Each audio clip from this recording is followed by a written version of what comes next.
Hey there, everyone, and welcome back to the next episode of the Water Trio Astrology Podcast. I'm here with my dear friends and colleagues, Alicia Yusuf and Cassandra Tyndall, and we are very excited to share the astrology of the week starting August 5th. There is not a lot happening this week, but there is some very lucky, positive astrology aspects coming through. So we did kind of name this the week of Jupiter, because Jupiter and Sag is in focus. It's being triggered three different ways: by the sun, by Venus, and by the moon. So any initial thoughts from either of you as we dive into this very uplifting week? Station direct. Station direct. Okay.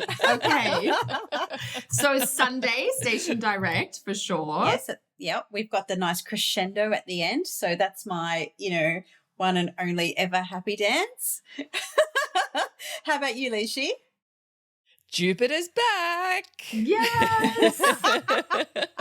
Because we just did not have any links to Jupiter last month. None whatsoever. So it's really nice to kind of have it back in the spotlight again, have it lighting up our lives and bringing back in its confidence and hope and optimism. So that's me. Oh my God, so good. There is a few things happening, I guess, on Sunday at the end of this week, but yeah, the middle part of the week.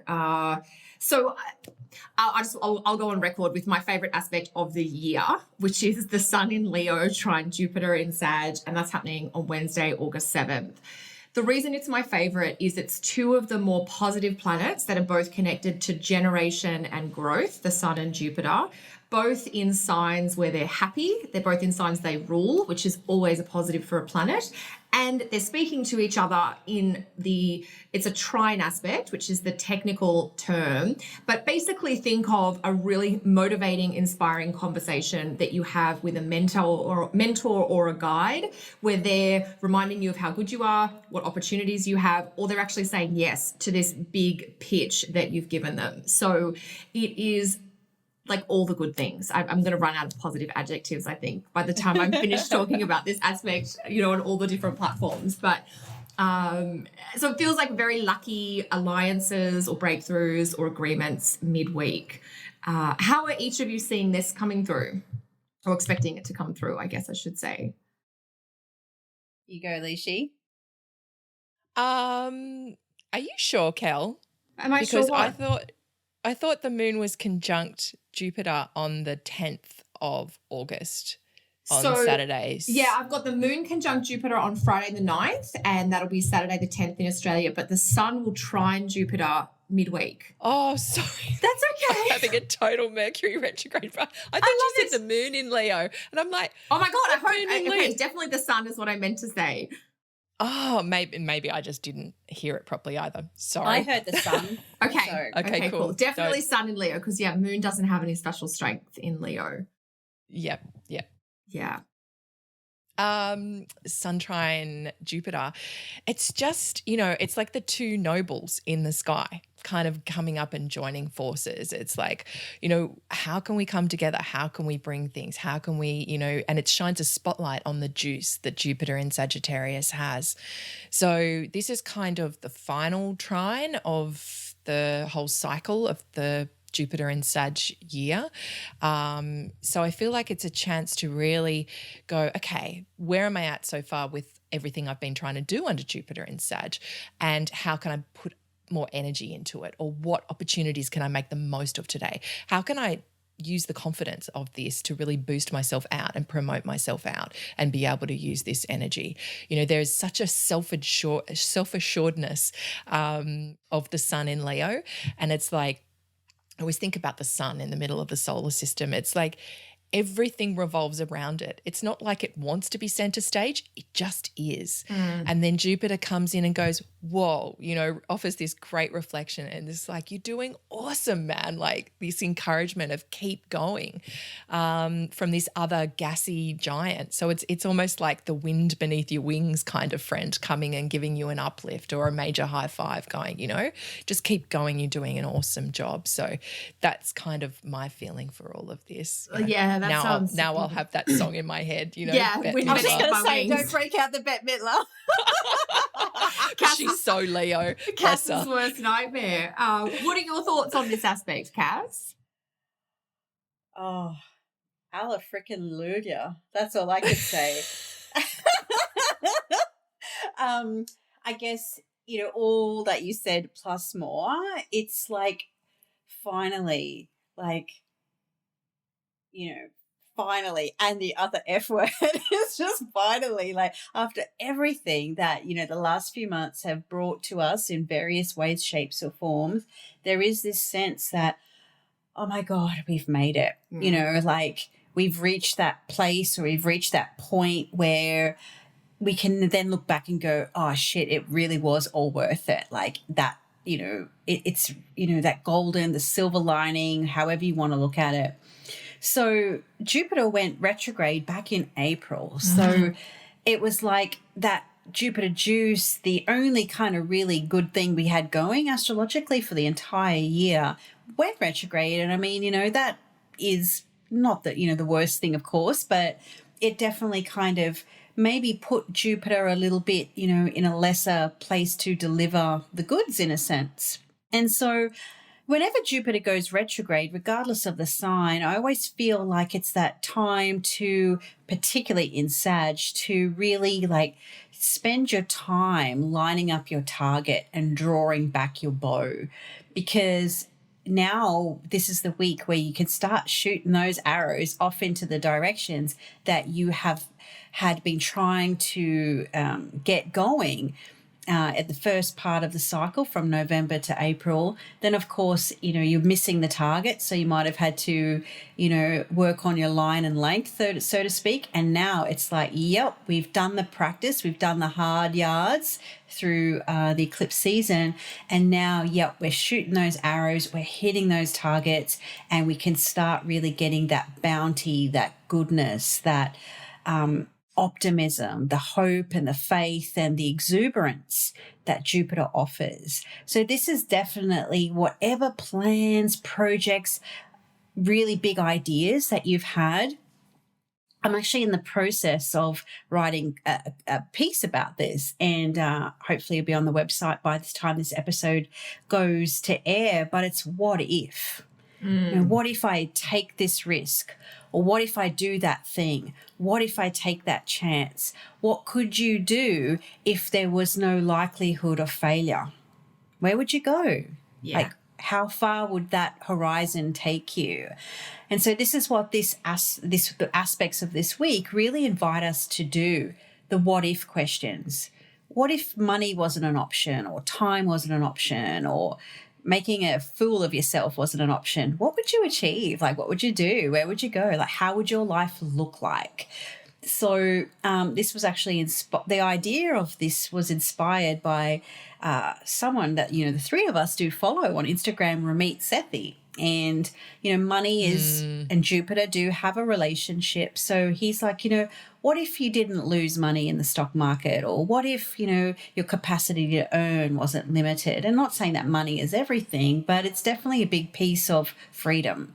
You are limited when you don't have it. Like, that's just the way that the world works. So imagine if you could just let go of any self-sabotaging or self-limiting beliefs. What if? And what could you do? And so this is where that faith, hope, and optimism of Jupiter is really strengthened and fortified this week. So if an opportunity lands in your lap, be on cue, be on point to recognize it and let go of that bow and see where it might land, because it might actually hit a better target, or even hit a target you didn't think you would be able to reach for. You could got that potential to go further than what you thought you could. So that is my rant. I'm getting off my Jupiter in Sag soapbox now. I love it. I'm very happy, very freaking happy for this week. You can tell it's stationing on an angle. I'm very passionate. You're very passionate about it. 14-degree Sagittarius angle. So I'm very passionate about finally things that I've been like, and I'm in a Jupiter perfection too. So like, I'm ready to let go of those arrows and start, for myself. Like, a lot of what, the work we do is a little bit, inspired, in part of, what we're experiencing, in of ourselves. So it reminds me of what Adam Allenbass was, he said something recently, like if an astrologer goes off the grid for a little bit, they're not having a great transit that day or whatever. And I'm like, yes, that is so true.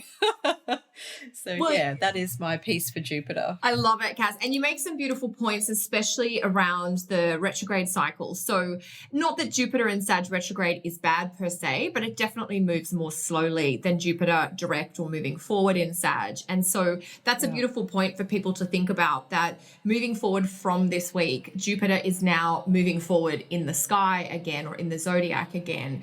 And so there is this feeling of starting to create progress, or feeling the wheels turning, the momentum building on plans or projects that you've been working on, but have maybe been going a little slowly over the last few months. And the Sun and Jupiter, Sun in Leo, Jupiter and Sag, both of them are off aspect to the Saturn-Pluto Capricorn drama, which means these two planets are kind of free to operate without the interference or without whatever issue that Saturn-Pluto configuration might be stirring in your life.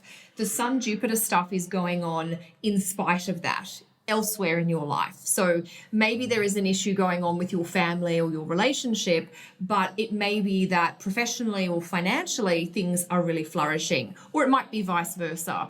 And in some ways, the cliches around being grateful for what is working or for where the opportunities are is really appropriate to focus on this week, because there is the chance to say yes, or there is an opportunity, so don't get too stuck in the melancholy fear of the Saturn-Pluto Capricorn paradigm and miss the growth and the golden stuff that is going on elsewhere. Yeah, totally.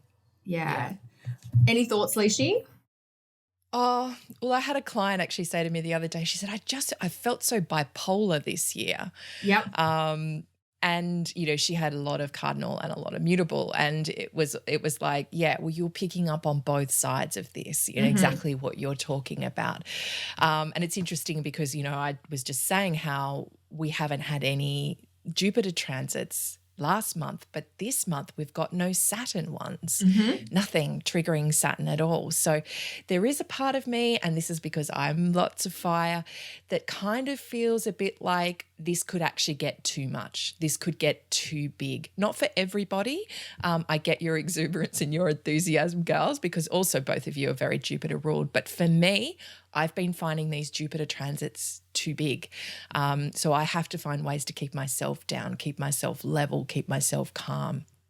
And not having Saturn there as a bit of a handbrake, I'm kind of like, it's like all the sandbags have been thrown off the hot air balloon and I'm floating up into the sky. And, there's a part of me that's really excited about where I'm going to go. But there's also a part of me that's like, well, how am I going to get down? Right. Or am I just going to float off into the beyond? So it's just kind of keeping that in mind, kind of keeping in place. I think I used the analogy the other day of the handbrake friend. I've got one friend who is my awesome handbrake friend, and she's always the one that when we're going out on a big night out, or used to, she'd remind me that we needed to go home, or we needed to drink water, or we needed to do all the right things. But the few times she took the handbrake off, things got way out of control. So it kind of feels a bit like that, like the handbrake's been taken off and we're kind of going on a joyride, and who knows where we're going to end up. So that's awesome and exciting, and it's going to be a wild ride, but it's like, kind of hang on to. Make sure your seatbelt's done up. Make sure, like a hang glider, always checks that all their harnesses are clipped in place. I don't know if anyone saw that YouTube footage of that American tourist who was on a hang glider in Switzerland, and it wasn't until they were literally taking off, and they were taking off from a mountainside, and it wasn't until he was taking off that he realised he wasn't clipped in place. And they were taken by the Mistral straight off, and he was like 100 feet in the air. And, the hang glider's trying to hold on to him, the pilot, while he, and trying to steer and do all of this. Literally just watching it kind of makes me feel horrible. So it's like, do all your checks and balances in amongst this as well. Be uplifted by it all, but make sure that you're not going to overextend yourself or go too far. Eat nourishing food and have the fuel you need to be with this, because that's what Leo needs. Leo needs good fuel for its fire. So, yeah, that's my Jupiter soapbox. I love it. Everyone's on their Jupiter bits. I love it. Any response, Cass, on those points Lishi's making? Do I know you, Alicia? Yeah. Sorry, did I just bring a Debbie Downer on Jack? Well, on I Jupiter? do have a challenge, but I thought I'd just see what Cass wanted to say first. I was like, I love the fact you always feed Cass out first. Yeah, she does witchcraft better than me. I'm listening to this like cautious, stable, grounded checks and balances talk, and I'm like, do you remember those times we used to go out, the things we used to do? Yeah, I've Like- seen you leash without any checks and balances, mate. I know mean- exactly. I need them. And that's what I'm saying. I mean, fire needs them. Like, But we're not going to go there. I mean, I always drank the water though. Like, yeah. I was like, I Yeah. didn't care what time the sun rose as long as I drank the water. you drank the water. Okay, so in the defense of this aspect, the Jupiter and Sag thing is not new. It's not going to surprise anyone because Jupiter's been in Sag since late last year. So I feel like we've all had lots of time to build up to, warm up to, and the Sun in Leo is not, it doesn't have a reckless tone to it. Like it can be very passionate for sure, but that steadiness. So because what you were saying, Lish, had so much earth in it that I'm like, I get that we want to be grounded, but I feel like so many people have had to do so much practical grounding. Like that was so much the Cancer Capricorn dance. And this really has such a different feel to it. And I think the point that I really resonated with what you were saying was some people, if you're a very strong Earth chart or a Saturn chart, you're going to be asked to operate outside your normal preference. But I still think you're being asked to lift and raise or, take a bit of a risk, basically. And if you're going to take a risk, doing it when the Sun is trine Jupiter gives you your best chance for a positive outcome. If not, as you were saying, Cass, the exact outcome you were striving for, something equally good, just a little bit different. Yeah. Yeah. I mean, after the last 2 months, I think like one night out isn't going to hurt. Right? Oh yeah, totally. And look, I don't mean to put the Debbie Downer on it. Don't feel like you've got to stand up for it. It's just for my fire peeps out there. It's like, I just feel like it's, those cars that are supercharged and they kind of just press the button and for 6 seconds they just go, and it kind of feels like this is what's going to happen. So make sure you're on the straight road. Like, don't be going down a curvy road when you hit the supercharge because you might end up going off a cliff. That's all. But, that's just me and my personal experience of these transits. I know it's not normally me in that role, is it? And that's what I mean. Like, do I know you, Alicia? Yeah, I know. You've changed since you've had children. Yeah, exactly. With my little Sagittarius who runs around and climbs over things. I almost found him climbing over the deck. And for listeners out there, it's a 10-foot drop off the side of my deck. And he was kind of just hanging over the edge, checking out the view. Having like, fun. Having parenting fun. fail moment. I mean, the other astrological signature of growth this week is that the moon is moving through the first part of her cycle as well, because we had that new moon in Leo in the middle of last week. So we're actually going to have the first quarter moon this week as well, which also tends to kind of prompt and prod and stimulate and push. Oh, yeah. So that's Wednesday night in the US, isn't it? And Thursday morning here. Yeah, I think it's like right in that Wednesday, Thursday, Sun Jupiter push also happens to correspond with the first quarter moon.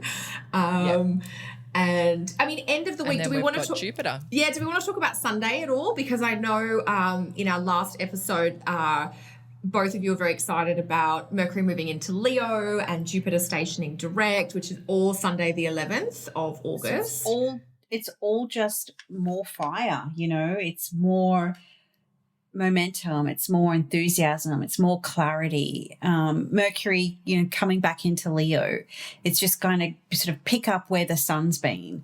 And Jupiter just, coming in out of its retrograde, stationing direct, it is going to bring back that, sort of remember when we were talking, I think, around the time we started this podcast, actually, it was like November was the start of 2019. It's almost like cosmically this week we're returning to November 2018. There's a little bit of a fresh start energy. There's sort of momentum.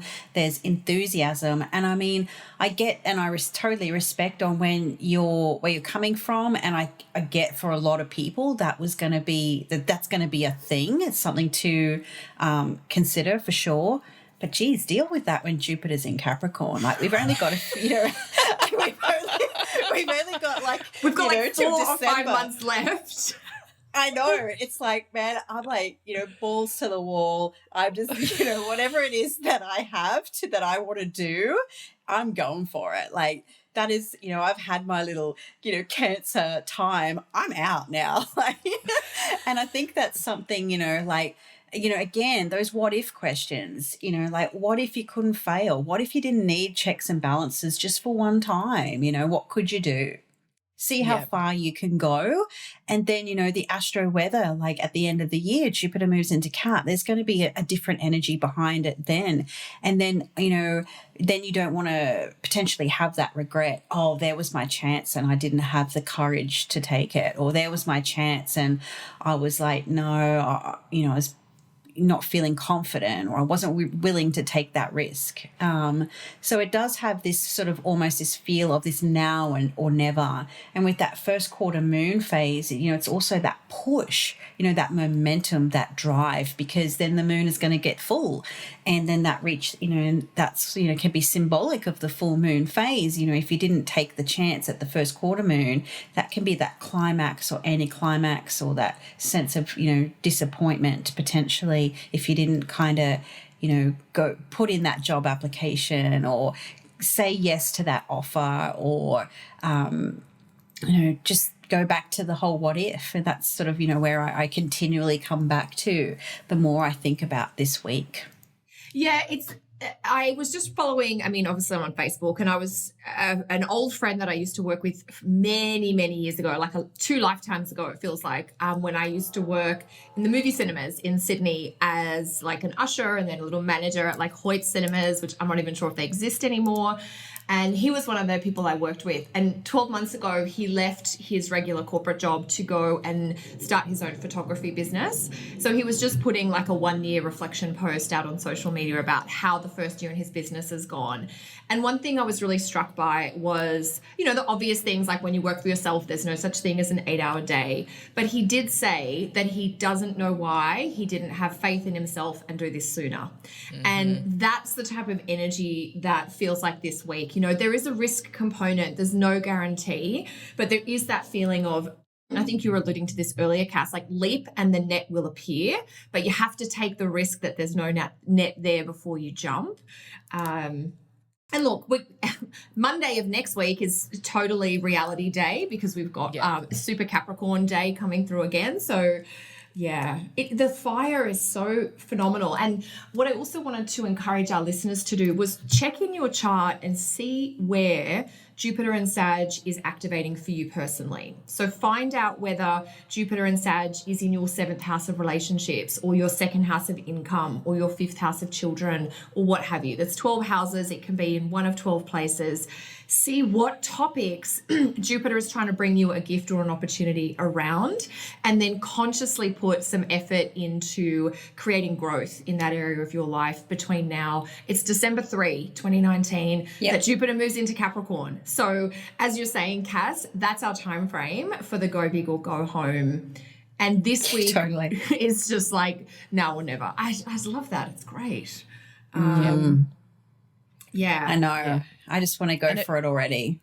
Yeah, you don't want to wait till then, do you? Like that horse behind the gate. It's like, come on, like open the gate, let me out. Yeah. Like the horses, lining up and then the gate's open and you're off and running, or the horse coming down the mountain in the snow river or what have you.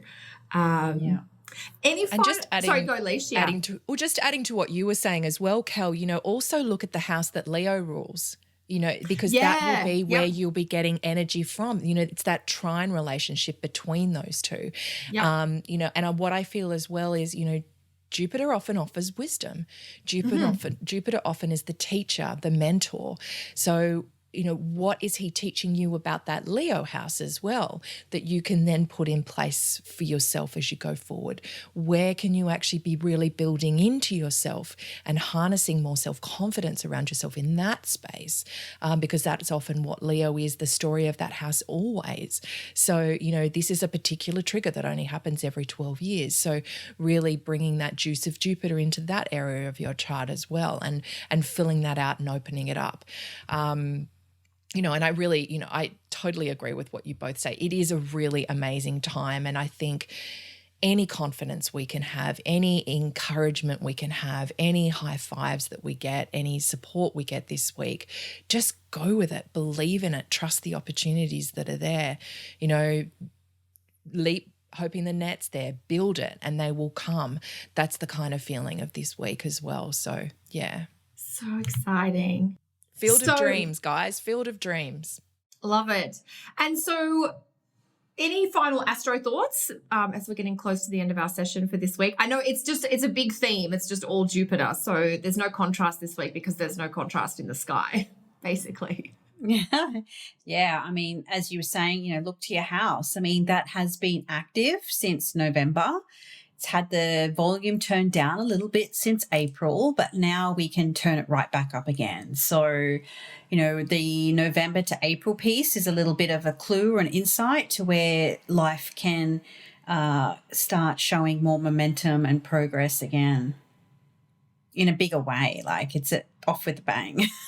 Absolutely. Sure. Absolutely.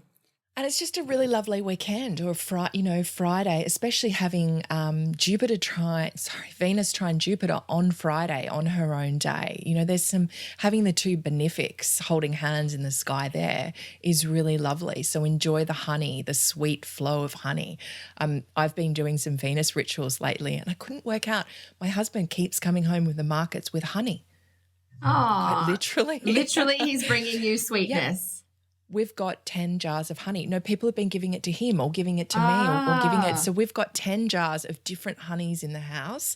I'm so jealous. I was trying to work it out. I'll keep some for you, Cass. We've got this beautiful jar of truffled honey from these Hum Honey who are people we're doing a course with. Anyone on the Sunshine Coast, get yourself some Hum Honey. It's amazing. But yeah, it's like the sweetness on overload almost in our house. It feels like that's what that's going to be. So I just feel like, that whole of that time, Friday, Saturday especially is a chance to really enjoy that and all the pleasures that are coming at that time. Fantastic. And then anything either of you want to promote this week, given that it is Jupiter and it's all about sharing our talents with people? Shameless self-promotion with Leo and Sag. Absolutely. No. Okay. On that note. I mean, are you available? Are you taking client bookings at the moment, Cass? I only have Jupiter on the angles, but okay. Definitely I've got clients booked in, taking consultations. I have got a webinar, but that's not coming up until the end of the month. So many things are happening, but I guess, at the time of recording this, it's sort of like still in the pipeline. So not confirmed to announce yet, but lots of things. So stay tuned for after Jupiter is actually direct for Cass to unleash. Yeah. Connect with me on my website, sign up for the newsletters and things. And there's lots coming. So super, super excited. Yay. What about you, Leish? I'm still running my special for subscribers, so 33% off for year ahead and natal consult. So, pop on over, make sure you're signed up to my newsletters to be able to access that special. And I realised we should give our website addresses. So, Leish, you're aliciayusuf.com and Cass, you're at cassandratyndall.com. Correct, yeah. Okay. Fantastic. What about you, Cal? What have you got coming up this week? So I've got my webinar this Saturday, which was very great timing by Tony and I, which was not actually planned, but sometimes it just happens that way. So it's a webinar to help you get insights around identity and life direction. We'll be focusing on the ascendant and the midheaven and the two planets that are connected to them. So you can sign up for that via my website. And I guess that's it from us this week. Yeah. Love it. Thanks everyone for joining us on this very Jupiter episode. Do remember to subscribe either via the buttons below or above, depending on where you're listening. You can catch us on SoundCloud, iTunes, YouTube, and wherever you tend to find your podcast, but you'll definitely find us in those three places. Did I miss anything, Leish? No, okay, SoundCloud, Spotify, iTunes, yep, YouTube. yep. Yeah, if you want the visual, come join us on YouTube. And if you're happy with audio, Spotify, iTunes, or SoundCloud. You can also find us on Facebook. And we do now have our own newsletter going out as well. So you can sign up for that via our Facebook page at the moment. And we'll have some exciting announcements coming first via the newsletter in a few weeks as we put a very special event together for you, which will be a local event later this year, but we'll have more about that when we actually have some final details. Because when Jupiter is actually direct, we will actually have more Mercury's specifics. direct, Jupiter's direct. Big tease. It's all direct. It's all coming. So thanks everyone. Have a great week, and we'll talk to you soon. Thanks everyone. Bye. Bye girls. Bye.